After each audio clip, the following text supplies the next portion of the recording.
What is going on, guys? It's Cameron here with the D&D Coalition. We got Keith from Fire and Dice. Keith, how you doing today? Great. How are you doing? Good, man. Good. Today, our special guest is Kerry from Tabletop Crafter. So, Kerry, just go ahead and tell us a little about yourself. So I run Tabletop Crafter. I make dice bags, 3D prints, candles, jewelry, pretty much a bit of everything. For D&D and RPG games. Yes, yes, awesome. So Kerry actually was on with us a few weeks ago.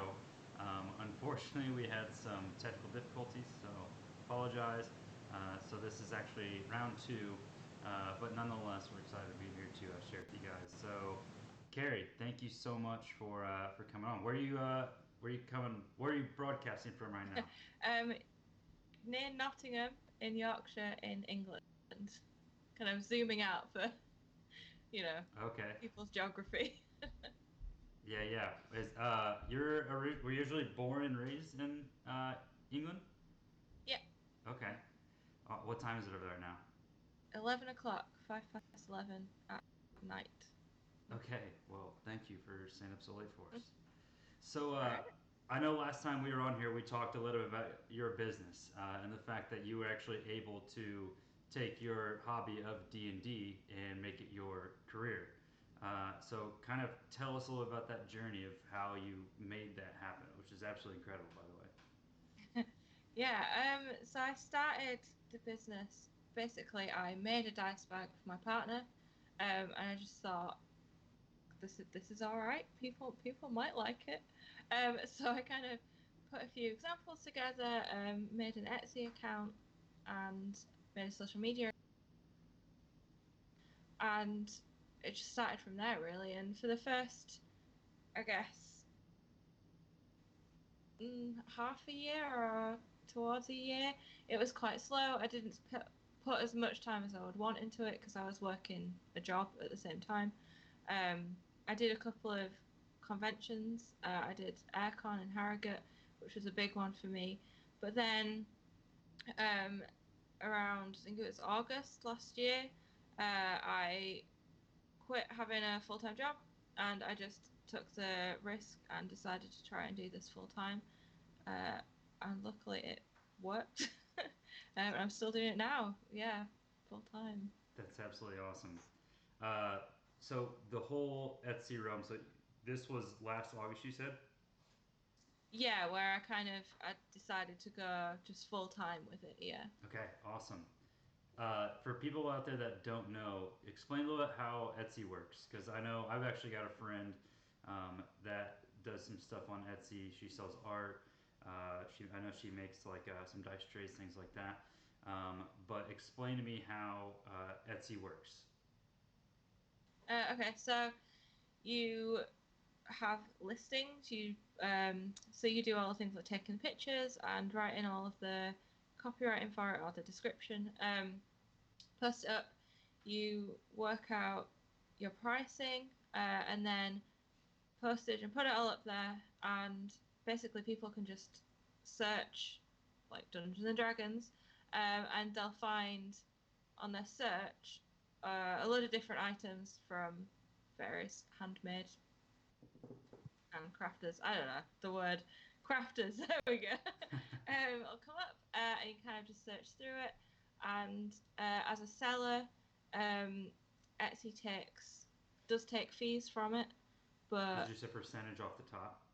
yeah, pretty much. It was better when I started than it is now, Okay. but I'm still currently sticking with it. Um, yeah, it's pretty easy and straightforward. Actually setting up and starting it was really easy. It was clicking at the time to be like, oh, Right. That, Way people find your stuff easiest. I think so. Yeah, it's between that and Instagram. So I only sell on Etsy at the minute, and at conventions. But definitely, because you can see your statistics. So I definitely have more people coming to my listings directly from Etsy, but a massive chunk of that is social media as well. So That's awesome. And what would you say is your number one seller, probably the item or type of item that you're most popular for at this point? Your dice bags? yeah. For a long time, my most popular one was I do a Dark Tower dice bag. So it's it's Dark Tower series, Stephen King, and they've got the mantra where it's I can't remember. He who shoots with his hand has forgotten the face of his father, or aims with his hand. That's really bad. It's late. I'm tired. But my one, I twisted it around to be he who rolls with his hand has forgotten the face of his father. I roll with my heart. So, and that is generally my bestseller, but it takes the longest to make. So it's a bit bittersweet, really. That's awesome. You said that I know lately you've been posting a lot about the miniatures that you do. Those are unpainted, right? Yes, they are unpainted, but we're actually looking at teaming up with Bugman's Beer on Instagram to potentially offer people to upgrade to a painted mini. So that's a new thing we're looking at. I've not worked out how to technically do that yet, but that's hopefully going to be an option soon. Yeah, that'd be awesome. And you just do custom paint, so could they essentially tell you how they want it painted? Yeah, I think that's the idea. So he makes really amazing bases for them as well.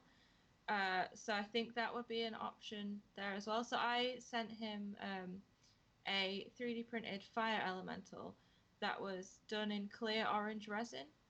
And so he painted some models up for a convention I just did for me to have as a display.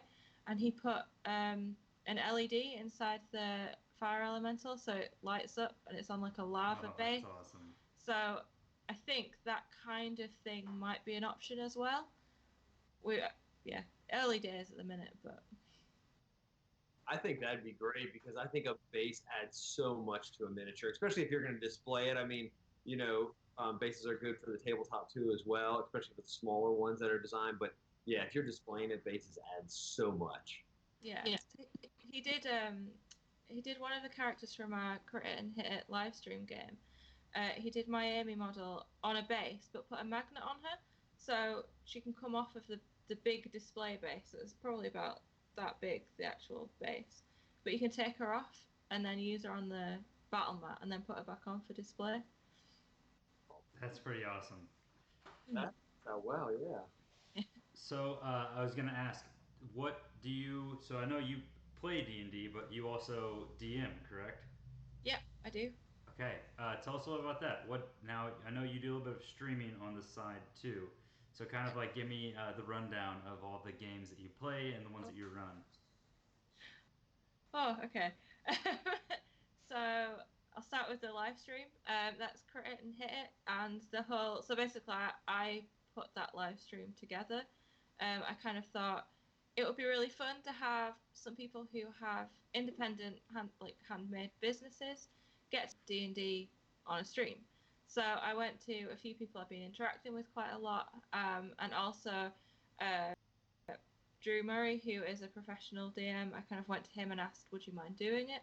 It started off with the idea to be a one-shot, but it very quickly turned into, oh, we actually want to play D&D all the time, so let's make it a long one.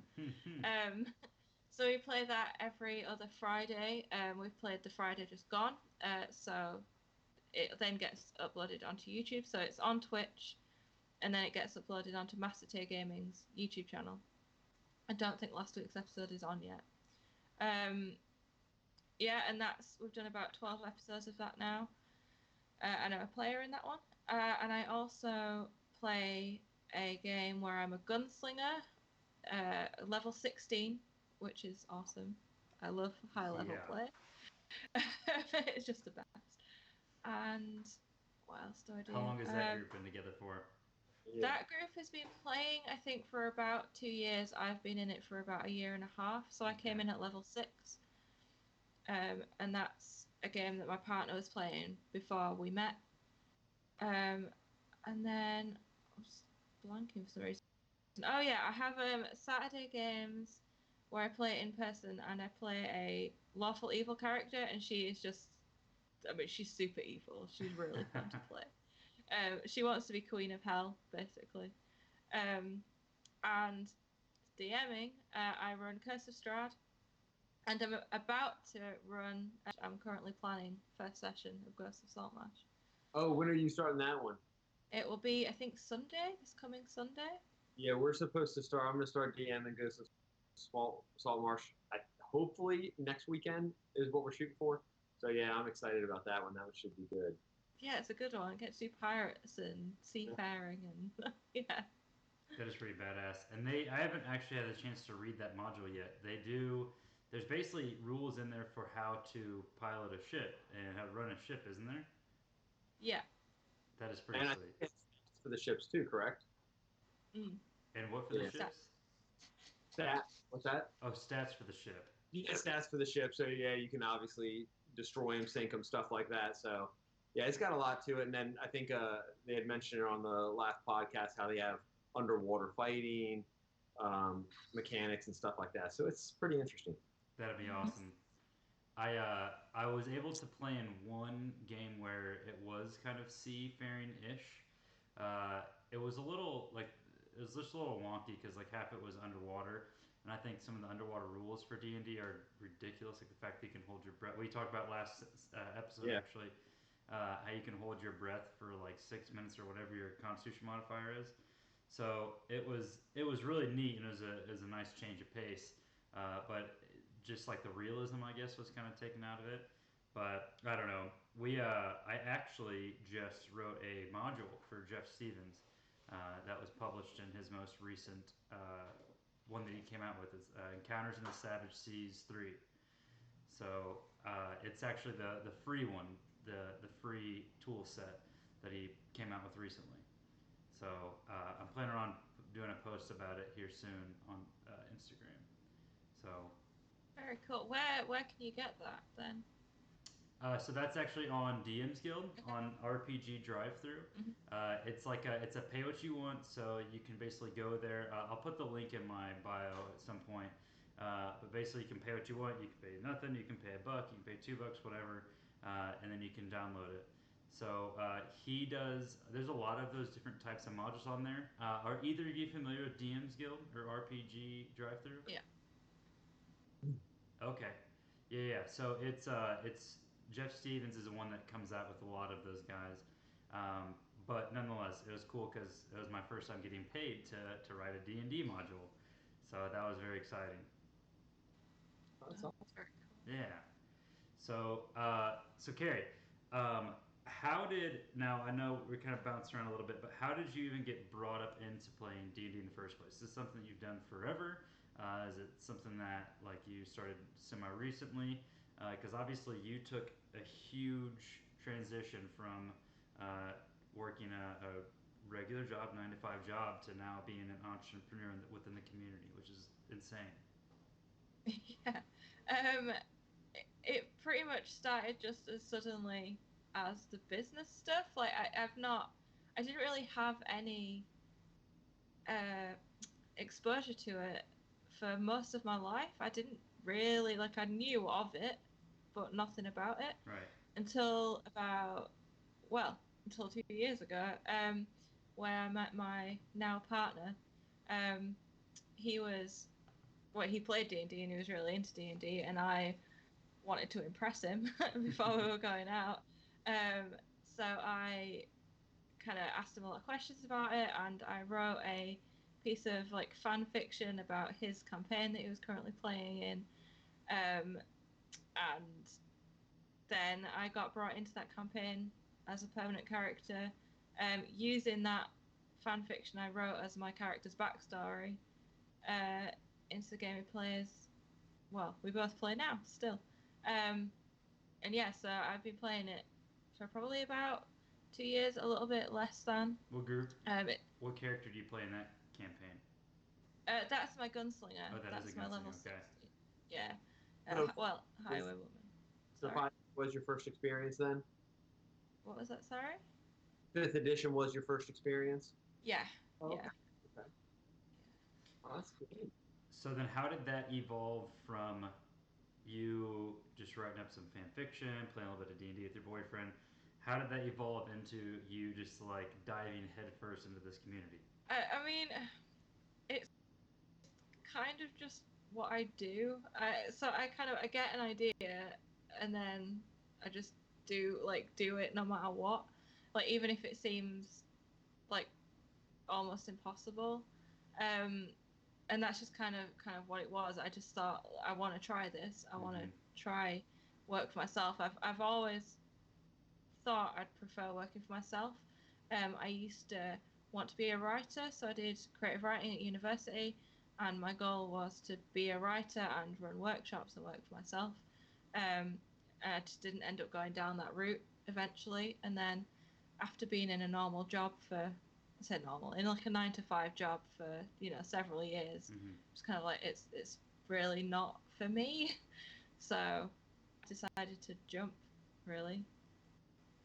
Yeah, and obviously it's kept you afloat. Yeah, just about. I mean, I have to be. Oh, I'm very, very grateful. Like my partner has supported me through the whole thing. Like I wouldn't have been able to do it if it wasn't for him, because he has a full-time job and he's been able to like keep us in a house and fed for months until it picked up enough to be like in profit essentially. And my dad rents the house to us for like a good price. So I've been able to rely on a support network for a lot of it. Yeah, no, that's absolutely incredible. And I mean, you're living your dream, and people that care about you, they want to see you live your dream. They want to see you succeed, so they're going to be more than willing to help you out. So that's awesome to have that support system to kind of guide you through that and help you along the way.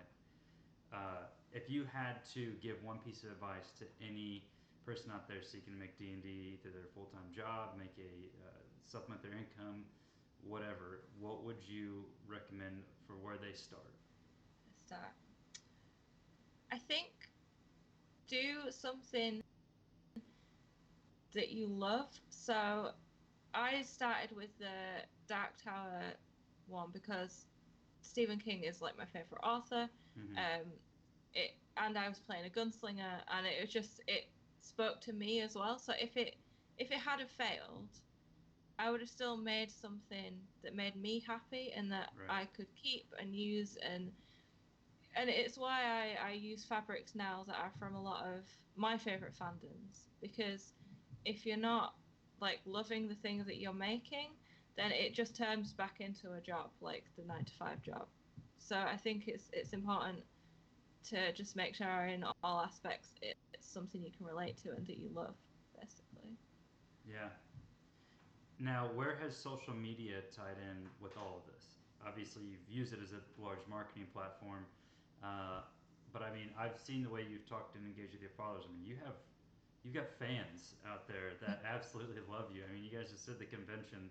You guys had a booth where people came and just to see you and talk to you. Yeah, it's crazy. It just blows my mind. Like yeah, I don't. So I don't have a personal account anymore, really. That I used to, but I don't use it at all. I pretty much use my Instagram. I use the Tabletop Crafter Instagram as my Instagram. So I don't post, like perhaps what I would post picture-wise on a personal account. Right. But the way I talk to people, the way I interact, like private messages and stuff, that's all just me. Like I don't sit there and think, what's the best way to write this to get the most like clicks or the most people interacting. I just like it's what I'm thinking at the time, pretty much. And I just like that. I think it makes it a bit more personal, and I think it's helped make people feel like they can just like approach me at a stall and just feel like, hey, I like your stuff, let's chat about D&D, because that's mostly what happens. People will come up to me at the stall and they'll tell me about the D&D game, and then I'll get all really excited for them. So yeah, it's the social media has been a massive, massive thing, and having people come up at conventions who have specifically come over to the stall, like that, I had people coming over saying, we got here and you're the first person we've come up to see. And I know that, like, I'm really far away from the main entrance because it was like a 10-minute walk from the entrance to my stall at UK Games Expo. So it's just, it blows my mind. But people need to realize I'm also just as much of a fan of their stuff, though, because those people come and see me, and I'm like, I've seen your mini paintings on Instagram. That's like, they're incredible. Like, it's, yeah. Yeah, that's what I really love about this community is that it is a community, and this is a niche where people can contribute, even if they paint their own minis or if they make their own maps or whatever. So I think that is huge, and that's always important to remember. Keith, I don't know if I ever asked you about that, how you started firing dice. Exactly the way Kerry started. I mean, it's just I wanted to do something that I really enjoyed, and more so for myself, and just share enjoyment with other people. And like she said, if you do something that you enjoy, you're more than likely going to do well at it, whatever doing well is. Whether it's expanding your page, selling products, stuff like that. It's much easier to reach out to people if you really enjoy it and you're really passionate about it. And like she said, I 100% agree with her. Is just make yourself approachable. I have people DM me all the time, and I try and respond to, well, I do respond to every single person, because a lot of people, they just want to have that conversation, that interaction. Right. I really just started it as an enjoyment to get into the D&D community because I've been part of it for 30 plus years, but not on social media until just recently, Yeah. a little over a year ago. And you used to do fitness stuff, right? Yeah, I actually did fitness stuff. I was working on my ACSM personal training certification, and I did a page. It was called Body by Healy Fitness, and I had a YouTube page and Instagram. But as much as I enjoyed working out, I wasn't passionate about sharing it with other people. Right. Shut that down, and I started doing the D&D as I got more involved with it, and had a couple groups going with campaigns, and started the page, and then that just grew. That's awesome. So, Kerry, where does D&D fit in the scope of what do you get out of it? Other than obviously you have a business and that's your livelihood, but I guess what I'm getting at is the mental health component of it, because it is very therapeutic. And what you do is you craft, you're a creator, you make things. I know I personally, I spent the whole day painting. I got paint all over my arms and stuff right now. I paint because it's a way of just releasing. So do you use crafting as a way of therapy, I guess? Yeah, I mean, I'd say that the actual, like, the sewing and the making things and like the 3D prints and stuff, that not so much, because it does now feel like work. So if I sit down at my sewing machine, unless I'm making something new and I'm getting to sort of play around with ideas and try a new product, like, I can sit there and I make like 16 bags in a day, and there isn't quite the kind of therapeutic nature to it. But Right. it's, for me, it, like you, it's painting, but I cannot paint miniatures, like, to save my life. I have tried, cannot do it. Mine, I do like big canvas paintings, but at the minute I'm painting D&D themed things, so it still plays in. I illustrate. I do an illustration per session for my the long running game I do, and that's my therapeutic medium. So just everything goes. I just forget everything that's going on, and sit there and draw for like a couple of hours. Do you do hand drawn sketches of it, or how do you create them? So the sketches and the illustrations, I do them either pencil or ink, or pen and ink, mostly because they're quicker. I do a couple of canvases, and for that I do like acrylic. Nice. Yeah. That's awesome. Keith, you paint. Yes, I love painting miniatures. Absolutely. I was just painting the Reaper elephant before we got on here. Oh, really? I love it. It's one of the newer ones that they have, and so doing a lot of the blending and stuff right now. Started on some of the details, but it's coming along. Yeah. It's my way to just relax. Like, I'll put on podcasts of other people. Like, I'll watch It's a Mimic, stuff like that. DM streams, Critical Role, stuff like that, and just paint. And I can sit here I could easily do it for 4 to 6 hours, without a problem, just like playing, Yeah, yeah, I'm a huge fan of those big long sessions. I mean, one of my favorite things to do is just take like a Saturday and just crank out like an 8-hour session. Like maybe take like a 45-hour long break in the middle. But I absolutely, unfortunately, it is hard, especially if you have like a long-standing group.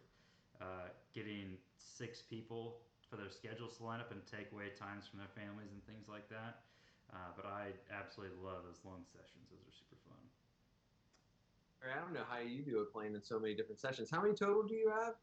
What you said, is it like 3 or 4 that you have going, or is it? Oh, me? Yeah. Sorry. Yeah. I think it might be 5 now. That is with crazy. With Salt Marsh. I used to play 4 games a week. So There's a few people I talk to that play multiple games a week, and I mean, I guess everyone's situation is different. I have basically 4 kids, and I work a job where I commute and drive, 45 minutes to an hour each way. So I can get in 2 games a week would be amazing if I could get that in. But it's usually just once a weekend we play, get it in one campaign or the other. But yeah, that's awesome that you get to play that much. There's a guy. yeah. There's a guy that I talk with. I think his Instagram handle's Brian the Red DM. But he DMs like 3 or 4 sessions, and I think they play very regularly. And he DMs all of the games. You're saying a week? Yeah. 3 or 4? Yeah, that's good. That's good because that takes a lot of prep work too, DMing. And that actually brings me to another question, Kerry. Which do you prefer, PC or DM? I think player. I think I prefer to play. Yeah. I actually this past Wednesday, a buddy of mine, he's actually a player in my group that I DM for, and he messaged me this week and he's like, "Hey man, I want to try DMing. Do you want to play? Do you want to join us?" It's like, "Yeah, that'd be great." And I've got this nice space here, obviously now, so I invited him over to come play, and my girlfriend actually played for the first time with us this past Wednesday, and she loved it. But he is a very theatrical, does like the voices, does things like that. So I thought he'd be really good at it, and he did it, and he just knocked it out of the park.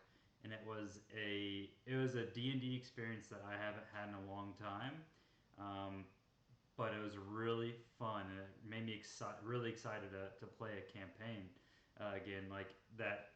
Like when you play a fresh character, you have that initial excitement.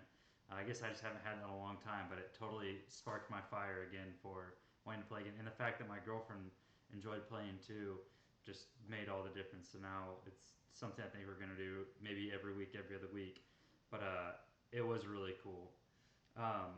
Which kind of brings me to a question. What play style do you traditionally play into? Do you guys do like a lot of the role play? Do you guys do a lot of combat? Do you do voices? What do your games usually look like? So while DMing them? Either or. Oh, yeah. So DMing, I am terrible at voices. So I attempt to do it, but then I think I just don't think anyone hears any sort of difference, even though I'm trying to put a difference there. But I try to do the role play. My problem is I'm still learning to get quick with the improv, because the people that I play with, which I'm sure is the same for most groups, but just try and do absolutely ridiculous things that just completely throw me off. So, for example, in Curse of Strahd, it's all the setting. It's like dark and gothic, and it's vampires, and the players had to go and find a wedding dress to give to the abbot. And what they decided to do was go and knock someone's door down in the village, bust into their house, take the woman's wedding dress who lives there, and then put it on and start running around the town. And I was just like, okay. So, Lord. yeah, not quite. It's mainly my partner. He's just, even though you think I should be, quick with that now, still, yeah, my reactions, I need to work on them. But I usually do them from a module, so it's a lot of it's kind of there already. So Right. like, you know, the descriptions and the setting and the, you know, theming it is kind of there already. I did homebrew for a little while, and I did enjoy that, and that was it was very roleplay centered. I don't like random encounters because it just slows it down. I like pace. Yeah. So I don't bother with rolling on tables for staying overnight in like a field. I do story based encounters. So there is combat there, but it's story based. Ones that I play in are pretty similar, but probably a lot more combat than I usually do in mine. Mm-hmm. But Yeah, that's one thing that was really interesting about the session I was able to play in is uh, it was smaller combats, but it was more frequent, uh, and they weren't as intense. However, there was no room for like a short or long rest in between the encounters. So that like threat of danger was still there at the end. Like, oh shit, like I don't really have any abilities left.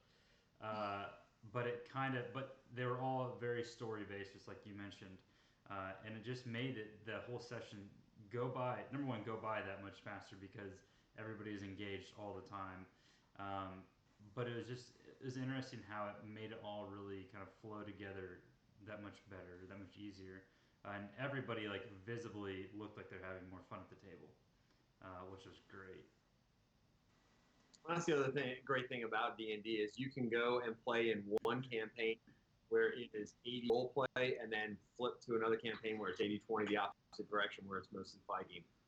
That's what we ended up having because they had a very difficult encounter on Friday night in my homebrew, where they had basically back-to-back fights that lasted, I want to say, almost 2.5 hours of combat, easily. Damn. Easy. Bit of role playing mixed in here and there, and then start and finish was role playing. But yeah, it's interesting. But then we'll have our sessions where 3.5 hours is role playing, and they have one combat encounter. But as long as everybody's enjoying it, that's the big thing. yeah, we've had in the game that I play in where I play the gunslinger, most of our boss fights often last for 4 sessions, and we play for about 3 or 4 hours. What? We've had combat last for 4 sessions because we get things. We had a Tarask thrown at us at level like 14, 13, 14. So like we will be going to a session and be like, right, we're going to do this combat, and then a whole load more things will pile in on us. And we're like, right, well, we'll see you in this map next week. Holy yeah, shit. yeah. How did that battle go with the Trask? Did you win? It was actually a boat-based one. Interestingly, talking about Saltmarsh. So the Tarask came through a tear in the sky, and we sailed a boat out to it. Crashed into it with our boat. A couple of our party members climbed up onto it, was trying to attack it there, but we eventually pushed it back through the tear, so we didn't actually kill it. We just managed to kind of topple it back into the wherever it came from. Good lord. Yeah, our DM is not afraid to throw like heavy hitters at us. My partner died in a mage tower that we broke into because our DM expected our whole party to come down the stairs where there was about 50 mages waiting for us with magic missile prepared, and these were all like, you know, 8th, 9th spellcaster levels. Mm-hmm. And he just got hit with like, I think it was like 40 magic missiles. Holy shit. And he was just obliterated, like he was just gone, like immediate death. So yeah, he throws hard things at us. But that's bad for my players because that was my first experience. So I'm like, I'm gonna throw really hard stuff at my players too. So yeah, I definitely think there's a good balance between, and we last week when we talked with the cast, if it's a mimic, um, throwing in different types of encounters. Like you don't have to have the big battle every single session. And what I actually noticed is that sometimes like that gets a little saturated whenever you do the huge encounters every single week. Because obviously they're a lot of fun, but sometimes the hype and the anticipation building up to it can always make it that much more fun. and actually, whenever I played my group this past weekend, um, it was like a role play. It was a kind of setting up the scene for the next few sessions, and there was like one small encounter, and that was it. But it really set the stage up well for what's to come.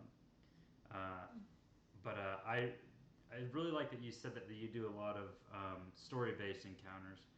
So whenever you said, do you consider like those as just combat, or do you talk about social encounters as well with like ability checks and things like that? Yeah, definitely both. It's the same thing actually. I don't roll on the random generator to even Mm-hmm. create like social interaction random things. Everything is always planned for me. Right. Um, because I just want everything to have a reason to be there. So it'll be the same with the social interactions and the ability checks. It's all planned usually. Yeah. Keith, I wanted to ask you because I know you DM'd for quite a while. How do you, so personally, I can make up a combat very easily. I can do a really good map. I can think of like a clever way to incorporate the combat, throw in, different components that might be interesting. But whenever it comes to social encounters, or maybe like skill check encounters, how do you make those? And Kerry, I want to hear what you have to say too. So skill check encounters, I do include those all the time, and some of it, a lot of it actually just happens by changers making Mm-hmm. lived in there. But I do plan some stuff, you know, some things like I think we talked with Itzmin about it. That's nature or just the environment that's around them, whether it be in a forest or down in a mine, and certain things they have to be careful Right. for. As far as social encounters, those I have all over the place in my homebrew because, like we've discussed before, I have their backstories intertwined into the main theme, and a lot of them are deep into it, so they have a lot of social interactions, trying to figure out stuff, trying to get to certain points, and just puzzles, stuff like that. So a lot of it is exactly just planned out by me, and it just comes up as the story unfolds when they get to those points. Okay, nice. Carrie, how do you usually handle? What I've noticed is like tracking those things. Like, okay, what NPC knows what information, or has this piece of the puzzle? How do you deal with that, Carrie? Um,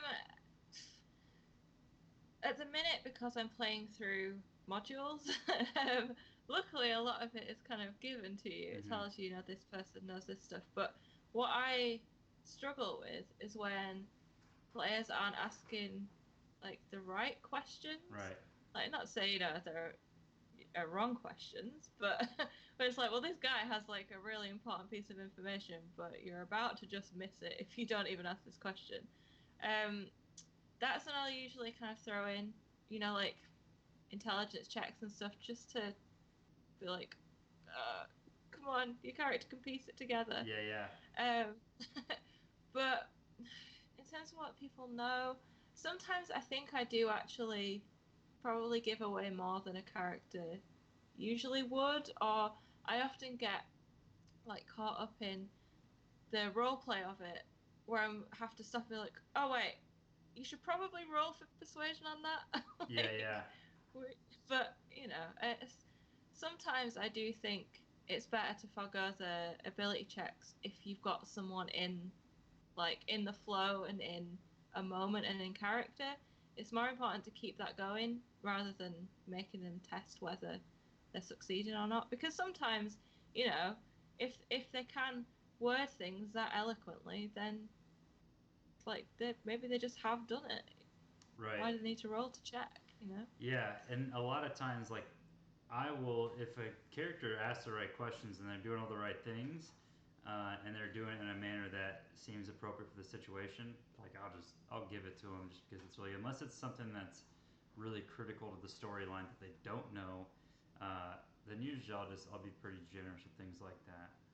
But you said so the one that you guys stream the crit it and hit it group. Yeah. Now you said that DM he you said he's a professional DM. What did you mean by that? That is his full-time job. He gets Wow. paid to DM. Yeah, he has groups that he goes out and DMs for. I actually go to one of his ones, like in person Mm-hmm. as well. So That's Yeah. insane.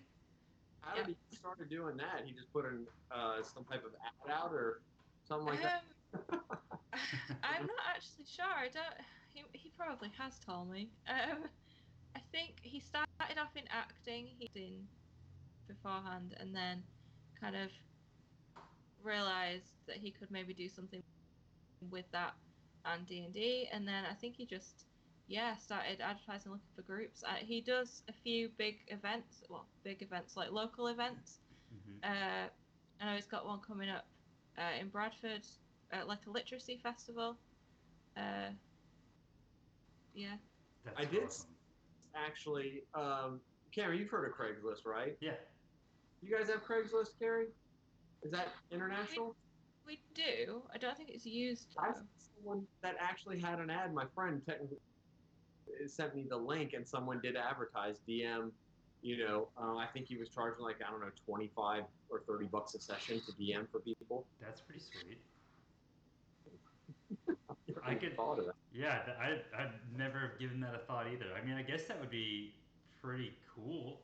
Like if you had I would pay a guy if he was really good and he had credibility. Like I'd pay someone $50 to bring in, a module and maybe like some cool terrain and stuff, because that'd be awesome. Like if it was like birthday party or something. Yeah, or if you're a DM and I'm like, and you're like, okay, well, hey, I can get in a free game, but then I get paid to do it, Yeah, and I'm playing. yeah, that's very true. That's awesome that guy can do that. He's doing something he enjoys, just like you with your crafts. Yeah, exactly. No, that is awesome. So is it a pretty broad universe that you guys play in with that group? Yeah, it's homebrewed. So yeah, it's pretty much, we can kind of do whatever we want really. He's very sandboxy. Mm-hmm. So So I know last time we talked, your character was getting married. It was right before your birthday. yes. So do you care to share that little background information, that story, Yeah. and also how it went? Yeah. Yeah. So my character, she's called Rory. Um, she, her partner in crime at the time, uh, was killed a long time ago. The big bad guy of the game brought him back without a soul, mutated him, used him as a puppet, then came to me saying, I'll give you him back if you go and assassinate this noble person. So I went and assassinated a noble person, got my partner back, but also caused war to happen Oh, because of good. it. But and then basically we learned that the world was going to end in about 4 weeks. So my character to this NPC just said, "Look, like we have feelings for each other because we've got about 4 weeks to live. We could just get married? Should we just get married?" And he was like, "All right." So yeah, but our DM planned a hen party and a stag party and a wedding session. So we That's had awesome. it was really cool. So the hen party, the bad guy who was a vampire came, and my character has been like flirt crazy. She's been like going having like secret dinners with him and stuff. Um, and he turned up at my hen party and had a portal to a place where I could learn about runes, which is what my character's trying to do. So we went there. Um, we went through like a dungeon crawl. We found the original rune rock. I touched it and had to do about 10 saving throws. Oh my And god. I failed, I think 8 of them, including an instant death. So I just died. I just straight up died. Are you kidding me? Got brought back to the real world. Just like not even death save, just gone. But we had picked up a one-use life rune. It basically works like the life spell that costs like 25 gold, 25,000 gold. Luckily, our druid passed the roll on that. She rolled an 11, and she needed like 10. So I came back, and then we had the stag party. So I played my NPC fiance, and that was more of like a party. that was less death, more fun. And then we had the wedding, and we got married, and nothing came and properly interrupted the wedding. But just before I was about to walk down the aisle, I learned that our friend, another NPC, had been kidnapped. And I put two and two together because the big bad guy said to me that he's securing my future. And I think he's taken that NPC to make it so that I can ascend with him instead of dying to help him ascend, if that makes sense. Yeah, that is absolutely incredible. I've got to step my game up because that is just so. That would be so much fun to play in. How the hell did your DM even come up with that? I don't know. He's very, very good. That's great. Keith, what is in like an encounter or just like a story thread that you've done for your players that you're just super proud of, and that you at the end of the day, or once the story thread came to an end, that you are proud of? Oh God, put me on the spot there, trying to think of something. Hey, goodness. Well, one story thread. It's kind of still going, but it's ongoing. One of my players actually has two different characters in the same campaign, and he's playing them back and forth, and they're both pledged. They're both warlocks. One's a barbarian warlock multi-class, and the other one's a warlock, and they are both pledged pit fiend. So that one he's gone back and forth. He's been taken back to the 9 planes of hell to train and stuff. So then he brings the other character in, and just going back and forth, and that just all ties into his backstory. So that one's a really fun one that we're playing around with. So he'll bring one character, which is a female. The other character is a male. So it's pretty interesting. Yeah, working cool. that whole there. That is pretty so cool. There's some with it too. So go ahead, Kerry. I think of a little bit of the game that I play on Saturdays, my other regular game. The one who wants to be Queen of Hell. She's a warlock patron, so I've got a little level 1 warlock going around, having my powers. No way! You actually have a warlock that's pledged to you? Yeah, it's so cool. That is badass. Go tell him to murder a village, go burn it down. Exactly. Well, I think I'm going to tell him to start collecting souls. Yep. Oh, it's casual, you know. Yeah. Kerry, who's so kind and so sweet. She's actually this behind the scenes, this crazy, awful deity that tells people to burn down villages. I mean, pretty much. She uses blood magic, so she can control people using the blood inside them. She's very, very evil. But my Drew DM in it says I could have a whole army. I can keep doing this. I can keep getting more and more warlocks. So I'm just gonna have a little mass of little warlocks. I'm sure that's excited. That would be so awesome. Yeah. I've never had anything like that before, but that's cool. My brother, this was back in 3.5 where you could take the leadership feat and you could hire henchmen, and he actually had he ended up becoming a high level with us, but he hired a sorcerer to basically follow him around and take notes for him. But he had every village we would go to, he would recruit a small group of people to basically spread the story of how great he was. So by the end of it, we were all super famous. It was great. Well, Kerry, I know it's getting late for you. I do appreciate you coming on. Keith, is there anything else that you wanted to ask?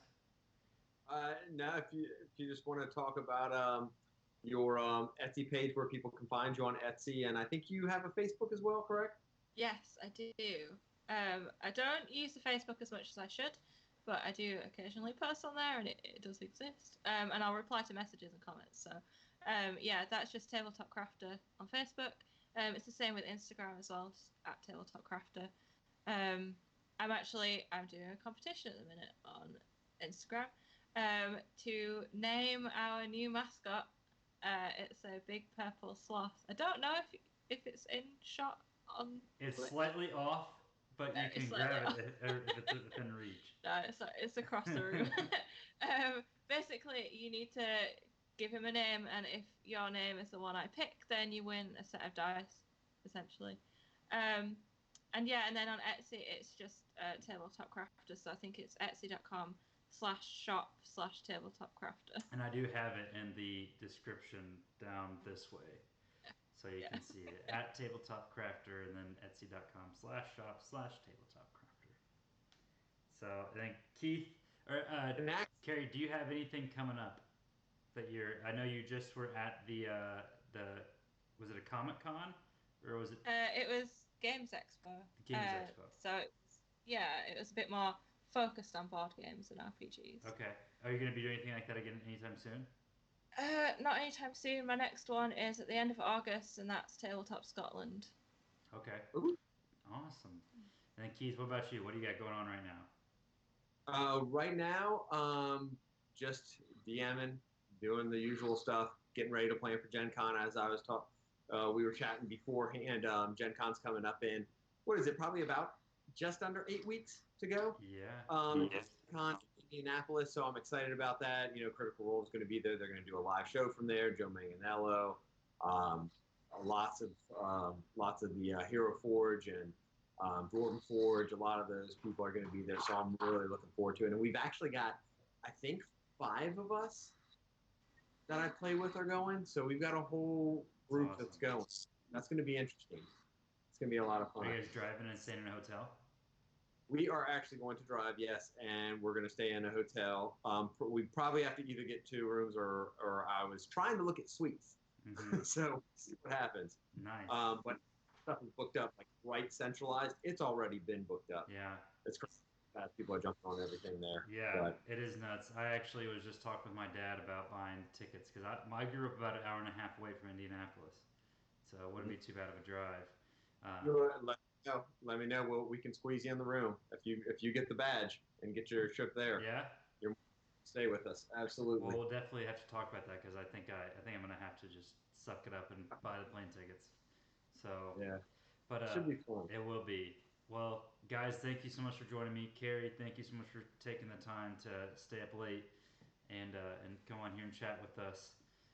Keith, once again, thank you. Appreciate you, man. But guys, stay tuned. Go check out Kerry's Etsy shop. By the way, Kerry, my girlfriend, she was down here helping me set up, and she was looking at your page, and she's like, "Oh my god!" Because I just bought her a pair of dice this past week. She's like, "Oh my god, why didn't you buy any dice from Kerry?" I was like, "Well, I would have if I had more time." So she loved your dice, so she told me to tell you that she was a fan. Oh, thank you. All right, guys. Well, thank you so much. Please tune in next time. I will be uploading this to YouTube here sometime this week. If you have any questions, feel free to message all of us. I know we're all pretty active on Instagram, but please make sure to check us out. Drop a like, drop a comment, share it, whatever you got to do. We appreciate the support, so thank you so much, you guys. Take care.